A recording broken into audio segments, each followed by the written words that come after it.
Oke. Assalamualaikum warahmatullahi wabarakatuh. Waalaikumsalam warahmatullahi wabarakatuh. Apa kabarnya? Alhamdulillah, luar biasa. Allahu Akbar. Oke.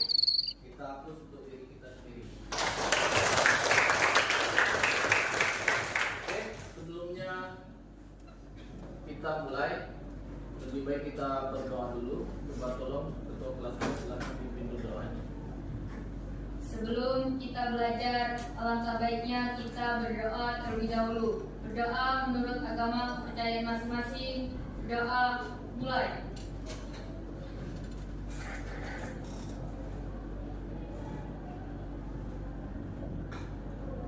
Berdoa selesai.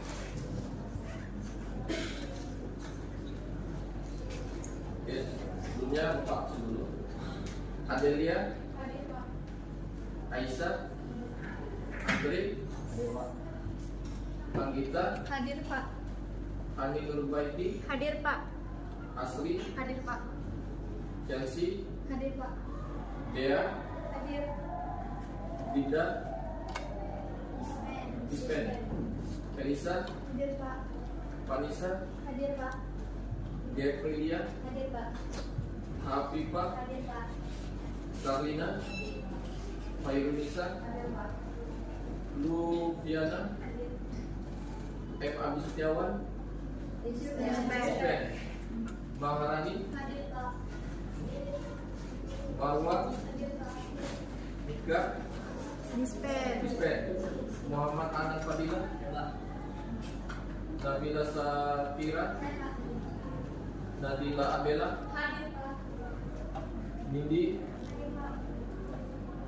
Oli, Dispen. Dispen, Korea, Dispen. Dispen, Rara, Hadir. Fred Valina, Rizka, Hadir Pak. Salsa, Hadir. Senia, Hadir Pak. Silva, Hadir Pak. Silva Resti, Hadir Pak. Tia, Hadir Pak. Yopanda, Hadir Pak. Saskia. Hadir Pak. Oke, terima kasih. Oke, sebelum kita mulai, sekarang apa untuk kita pengingatan, kita mengulas yang paling pelajaran kita kemarin. Masihkah ingat kalian tentang AI? Pelajaran kita kemarin.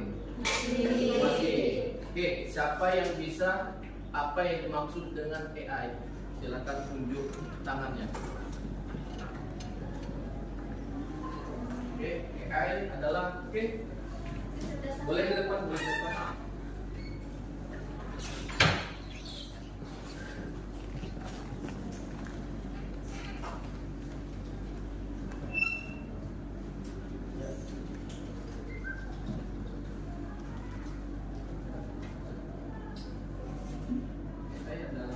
AI adalah kecerdasan buatan manusia.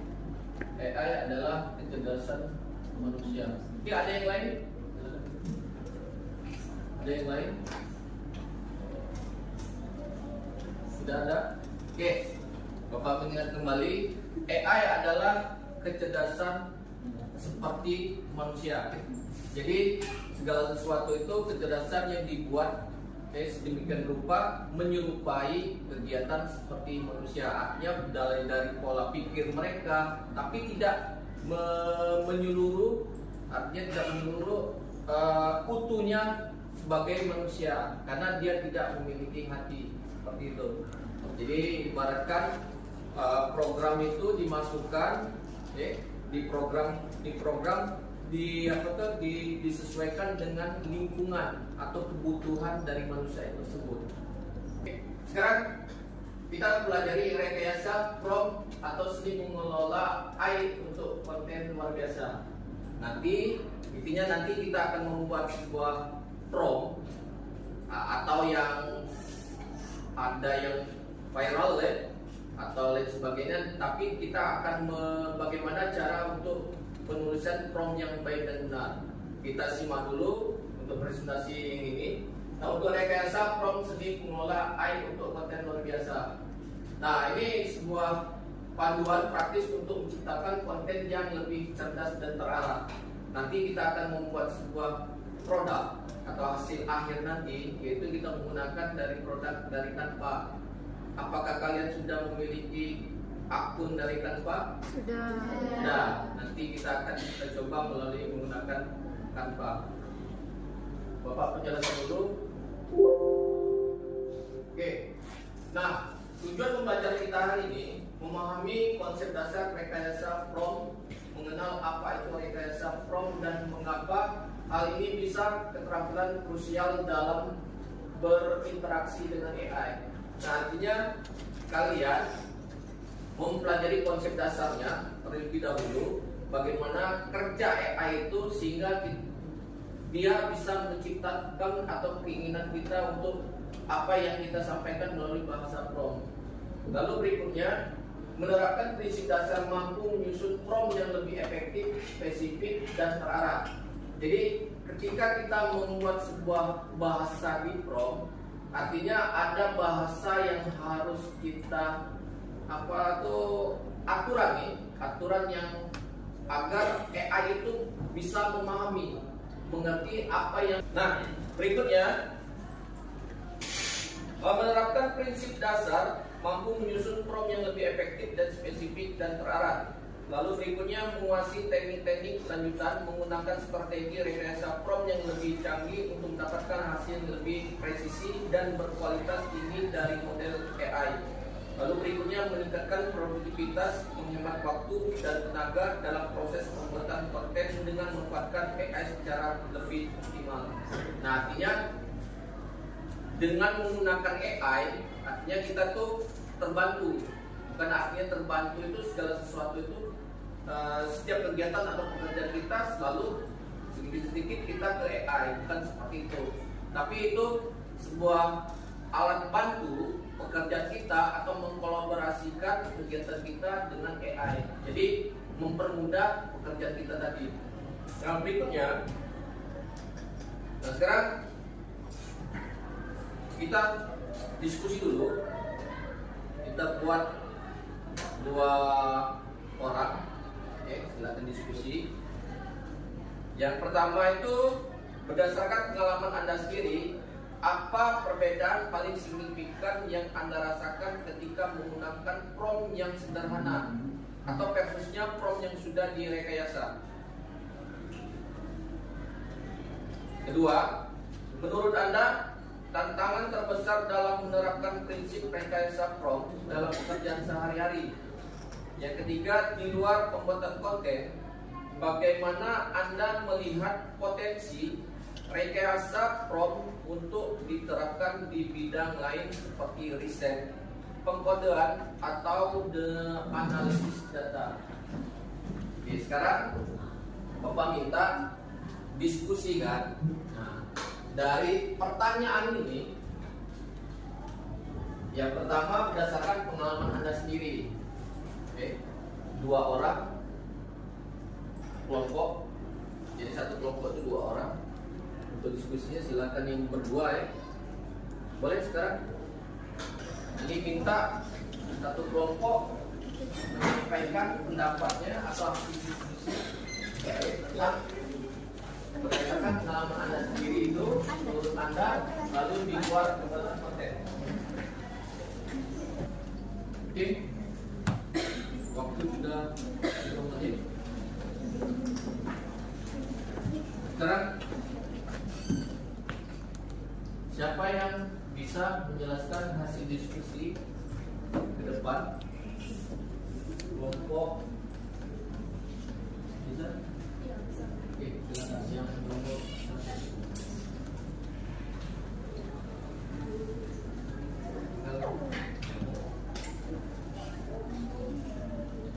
Nanti minta yang kelompok berikutnya yang nomor 2, kelompok berikutnya yang nomor 3. Dari komisi kami berbuat satu pengalaman Anda sendiri atau perbedaan saling signifikan yang Anda rasakan ketika menggunakan prompt yang sederhana versus prompt yang sudah direkayasa. Perbedaan saling signifikasi yang dirasa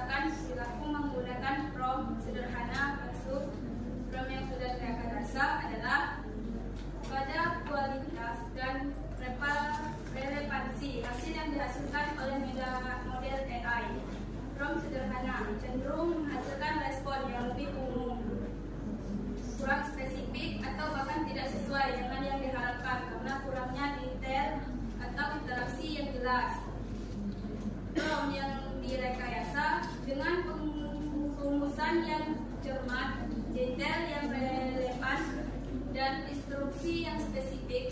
Prompt yang AI rekayasa dapat mengarahkan model AI untuk menghasilkan respon yang jauh lebih akurat, relevan, terstruktur, dan sesuai dengan tujuan yang diinginkan. Oke, terima kasih. Tolong hapusnya. Menurut Anda, tantangan terbesar dalam menerapkan prinsip rekayasa prompt dalam pekerjaan sehari-hari adalah mengidentifikasikan kebutuhan yang spesifik. Contohnya, membuat prompt yang efektif memerlukan pemahaman yang mendalam tentang kebutuhan dan tujuan yang ingin dicapai.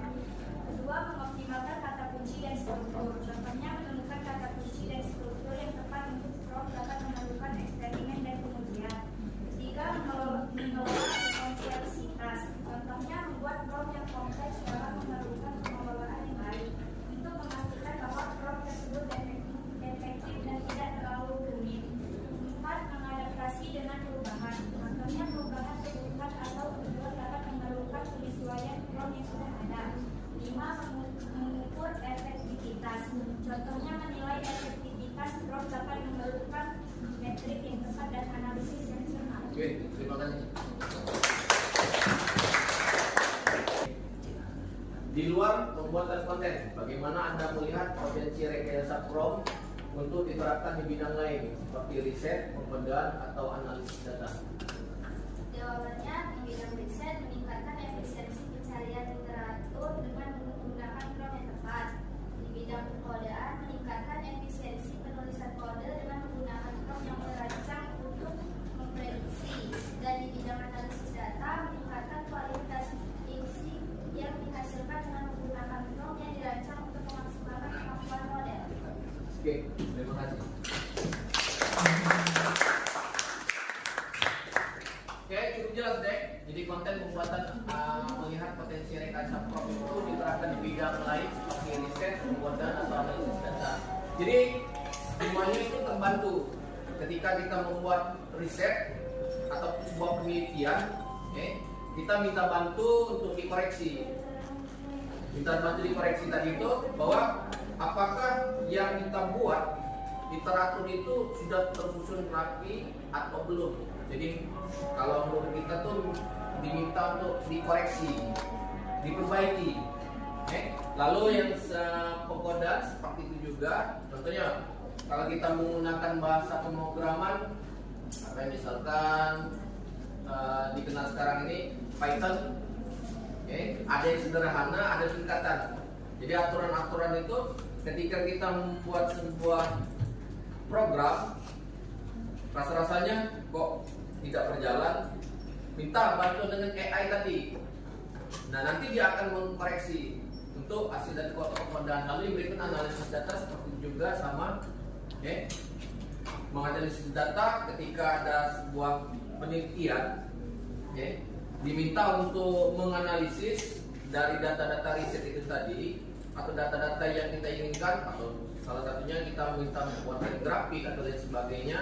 Nah, itu untuk di pembuatan konten yang seperti tadi, potensi di prompt untuk diterapkan di bidang lain itu sangat membantu. Artinya AI itu membantu pekerjaan kita, sebagai alat pendamping lah dalam kehidupan kita.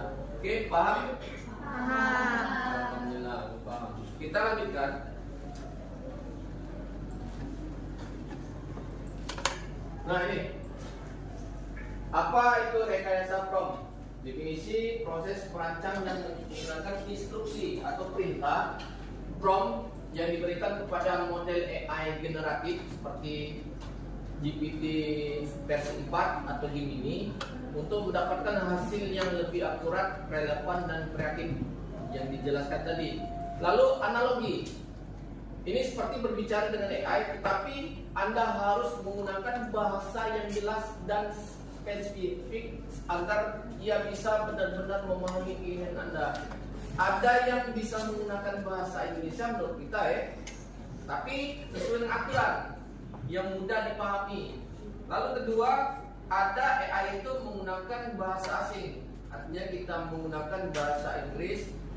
Intinya kita buat dulu bahasa Indonesia, kita susun. lalu kita translatekan ke dalam bahasa Inggris. Karena AI itu lebih senang dia bahasa Inggris ketimbang dia bahasa yang lain, tapi tetap bisa mengartikan. Oke, seperti itu. Lalu berikutnya, mengapa rekayasa prompt penting? Hasil lebih penting, hasilnya lebih baik, mengubah hasil yang umum menjadi konten yang sangat spesifik dan berkualitas tinggi. Efisiensi, menghemat waktu. Lalu berikutnya, kreativitas terarah, membantu AI menghasilkan ide-ide baru sesuai dengan tujuan Anda. Jadi ini cukup jelas. Jadi mengapa rekayasa prompt itu sangat penting? Yang pertama tadi itu mengubah hasil yang umum menjadi konten. Jadi konten itu hasil produk ya, hasil produk yang ingin dihasilkan. Menurut kita produk yang kita buat tadi kurang kurang yakin, atau menurut kita tuh kurang menarik. Nah, kita minta bantuan dengan AI tadi itu untuk mengkoreksi atau mengubah sesuatu itu agar menjadi menarik. Jadi hasil yang dihasilkan itu bisa kalau kita untuk ke orang, ya ini orang-orang yang menilai. Seperti itu. Lalu efisiensi, menghemat waktu, ya, artinya terkadang jangan disalahgunakan ya. Jadi salahgunakan seperti ini. Ada AI, akhirnya kita tidak mau belajar. Hilangkan kata-kata seperti itu. Jadi AI itu membantu. Jadi ketika ada sesuatu masalah tadi yang kita buat, artinya kita minta bantu untuk mengkoreksi, bukan untuk membantu untuk membuatkan. Seperti itu. Lalu kreativitas terarah. Jadi membantu AI menghasilkan ide-ide baru yang sesuai dengan tujuan Anda. Karena kita menggunakan bahasa prompt, kalau hasil yang konten itu kurang menarik, tinggal kita menambahkan. Karena nanti dari AI tadi memberikan juga saran, apakah kita ingin menjawab iya atau tidak, itu kembali lagi ke kita masing-masing. Silakan dikoneksi dengan internet. Ini seperti ini. Jadi yang berikutnya kita prinsip dasar rekayasa prompt. Ini jelas. Tadi penjelasan sudah dijelaskan, jelas dan spesifik ya. Lalu berikan peran atau persona untuk AI. Misalkan apa yang kalian minta. Misalkan ini contoh bertindak sebagai ahli pemasaran. Jadi maksudnya, jadi kita memerintahkan AI, ya, memerintahkan AI. Ya. Jadi kita memerintahkan AI itu dia menganggap dirinya sebagai ahli dalam bidang pemasaran. Jadi minta seperti itu. Jadi ketika dia sudah meminta, seolah-olah AI itu sudah menjadi ahli dia. Okay? Karena dia seolah-olah, karena dia meniru kecerdasan buatan tadi, seperti manusia tadi, layaknya seperti manusia. Nah, kita buat perintah seperti itu. Lalu berikutnya setelah dia akan menjawab. Ketika dia menjawab tadi, artinya dia sudah menjadi seorang ahli pemasaran. Lalu baru kita masukkan tujuan keinginan kita tadi, seperti itu. Atau sediakan contoh, tunjukkan contoh input dan output yang Anda inginkan. Jadi apa sih yang terakhir itu apa yang kita minta. Lalu berikutnya,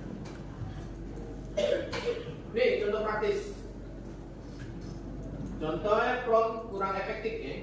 Contohnya tuliskan tentang kopi. Apa maksudnya tentang kopi? Nah, jadi hasil paragraf umum tentang sejarah jenis kopi. Kelemahan tidak terlalu spesifik, tidak jelas untuk siapa tulisan ini. Itu kalau kita menggunakan bahasa yang prompt biasa, jadi bahasa menggunakan prompt biasa, lalu prompt lebih efektif. Contohnya bertindak sebagai penulis blog kuliner. Buat postingan blog yang menarik tentang cara membuat kopi seduh, dingin, atau cold brew yang sempurna di rumah. Sertakan daftar bahan dan langkah-langkah tujuan untuk pembaca pula. Nah, ini maksudnya seperti ini. Jadi coba kita coba dulu contoh prompt lebih efektif. Silakan diketik ini. Ketik di mini ya. Kita buka di mini ya. Tapi hati-hati. Nah, ini kok. Ini ketiga. Nah, itu tadi. Bertindak sebagai penulis blog kuliner.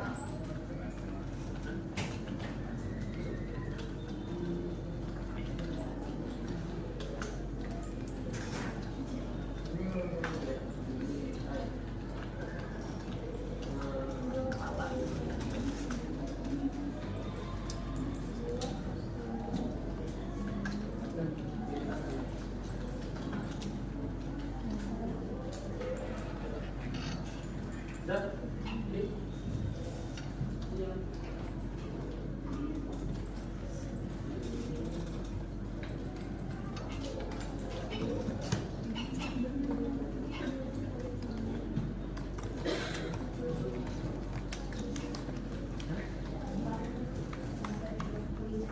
ya, sampai buatkan titik bertindak sebagai penulis blog kuliner titik buat postingan blog yang menarik tentang cara membuat kopi sejuk dingin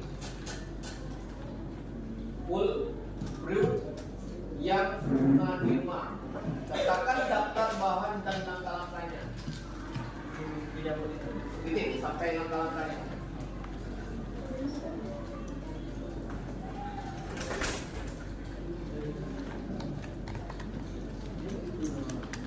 Tidak sebagai penulis blog kuliner.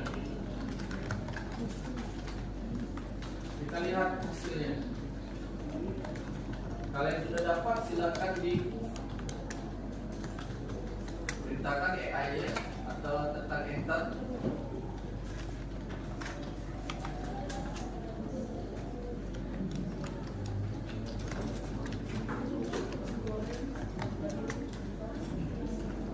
Bertindak sebagai penulis blog kuliner.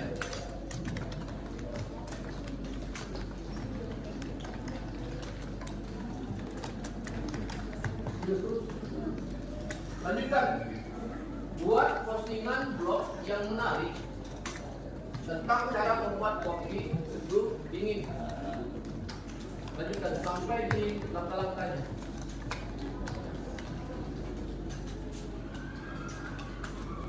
Sampai di langkah-langkahnya ya.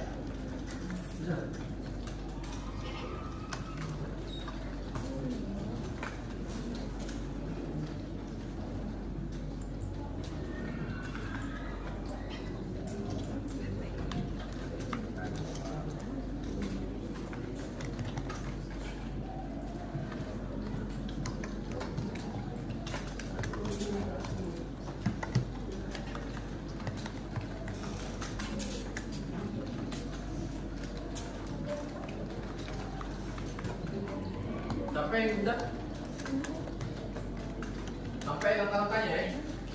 Jadi bertindak sebagai penulis blog kuliner titik buat postingan blog yang menarik tentang cara membuat kopi sejuk dingin cold brew yang sempurna di rumah. Sertakan daftar bahan dari langkah-langkahnya.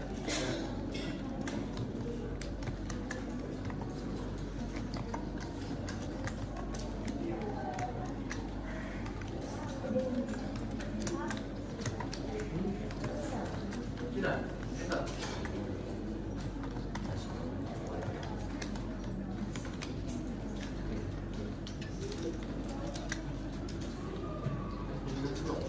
Kita mintakan blog.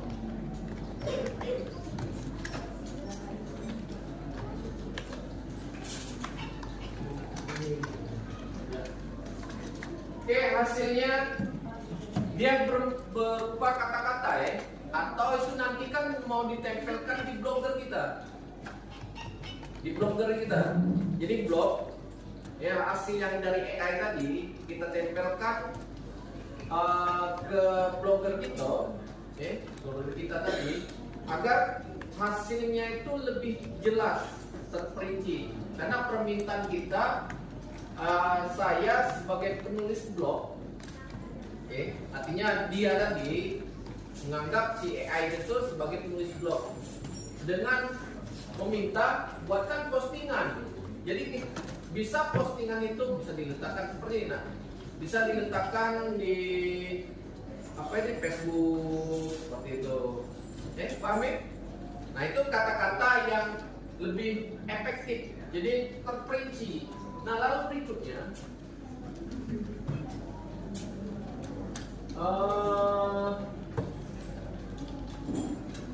ya kita berikutnya ini referensi.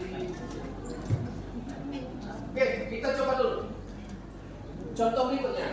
Nah sekarang kita ingin menghasilkan sebuah produk. Ini kita minta produk ya. Tadi contoh dari kita membuat browser. Sekarang kita Bapak menyuruh kalian minta membuat sebuah produk, tapi kita melalui menggunakan Canva. Silakan buka Canva-nya. Yang menggunakan HP bisa menggunakan HP. Canva. Silakan buka Canva-nya.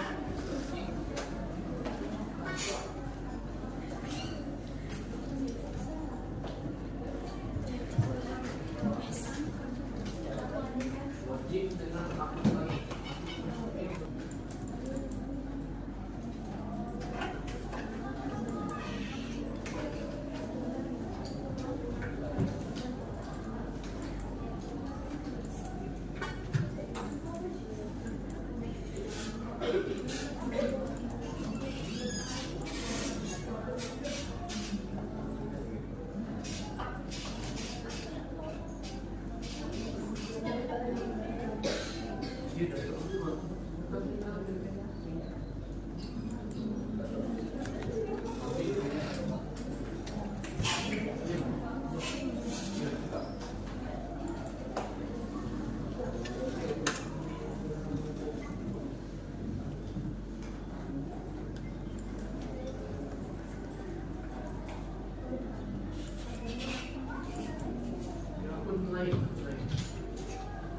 Silakan untuk menggunakan akun lain. Kalau kalian punya Belajar ID, gunakan akun Belajar ID.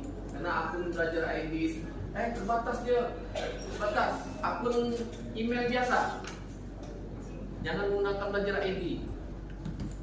Karena ada yang ketentuan yang tidak bisa dibuat ya, ada terbatas lah kegiatannya. Kalau kita menggunakan ya, walaupun dia fitur-fiturnya terbuka, tapi ada keterbatasan.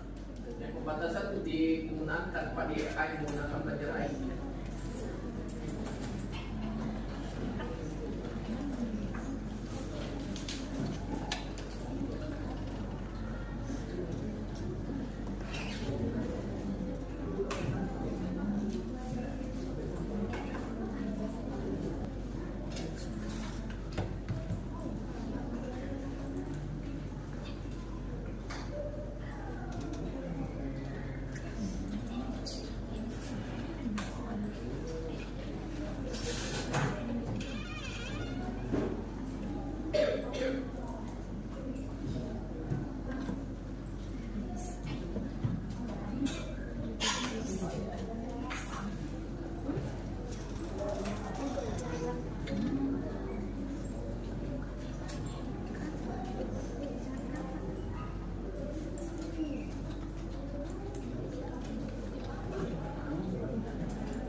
Kalau tidak bisa menggunakan HP,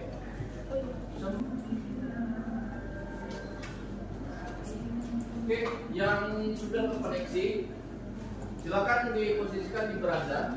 Dari untuk AI Canva, kita akan membuat, contohnya kita akan membuat pengumuman kelulusan online yang menarik dan elegan.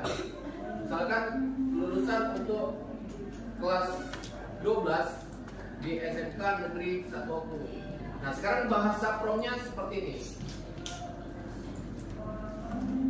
Bahasa promnya seperti ini.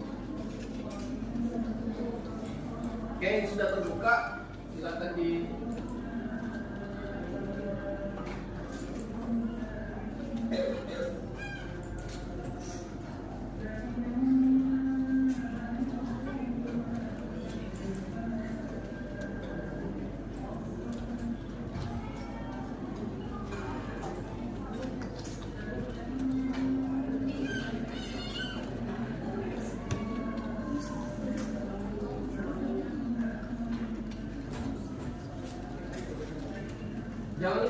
pilih AI.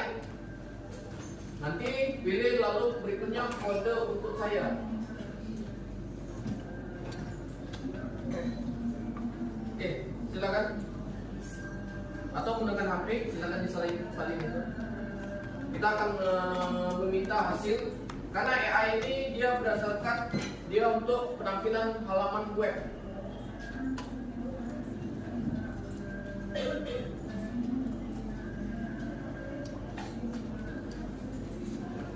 Ya, silakan disalin.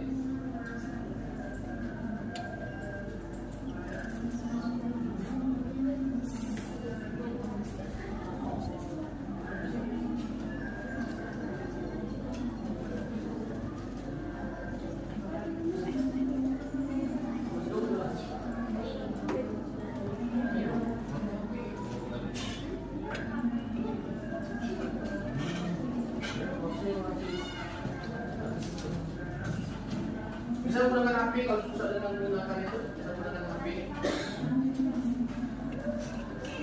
Ini bahasanya.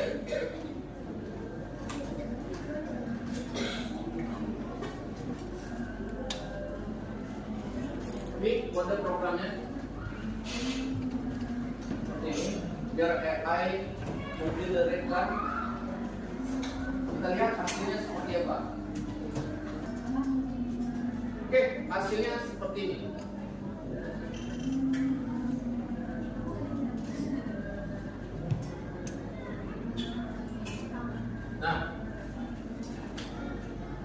Nah, hasilnya masukkan data siswa untuk melihat hasil lulusan, nama lengkap, NIS, nomor siswa.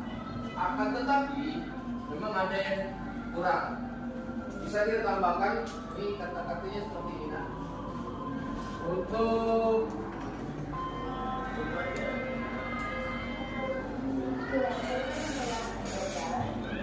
ini kita kopikan langsung.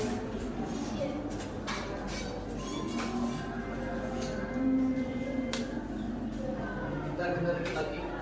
Kita lihat hasil terakhir.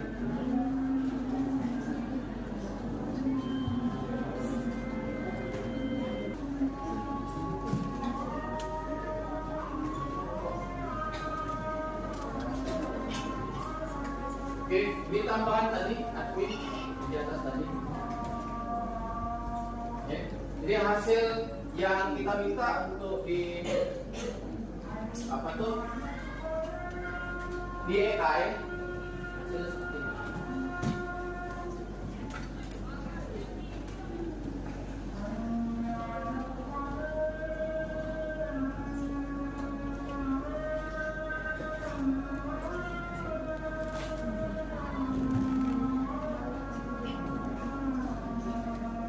Nah, setelah kita mempelajari materi tentang rekayasa prompt, ya, kita memperhatikan bahwa hasil dari AI lebih sekedar bertanya. Ini adalah sebuah seni berkomunikasi yang membutuhkan ketelitian dan pemahaman tentang cara AI memproses informasi. Nanti kita mempelajari bagaimana cara AI untuk mencari data tersebut, atau kita memahami bagaimana cara untuk kita memasukkan bahasa yang harus kita gunakan secara relevan dan signifikan berdasarkan ketentuan atau aturan-aturan penggunaan AI. Lalu berikutnya peningkatan hasil. Sebelumnya kita sering mendapatkan jawaban yang terlalu umum dan kurang relevan dari AI. Setelah menerapkan teknik seperti kita gunakan aturan tadi, nah kita akan memberikan peran dan membuat prompt lebih khusus atau spesifik. Hasil yang kita dapatkan itu menjadi jauh lebih baik, bahkan lebih ekspektasi awal.